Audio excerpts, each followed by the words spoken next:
अब के तुमरो ही सदिया करे पड़ौरे बाप दादा डरलौ नहीं बेटो न डरतौ रे चाहे राजा पतन के सवनारे पड़तौ रे चाहे राजा पतन के सवनारे पड़तौ रे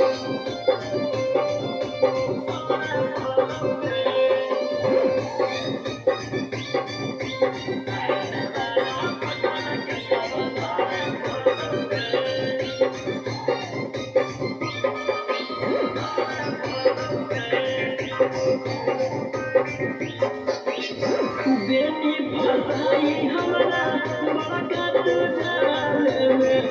लग गई हमर छौरी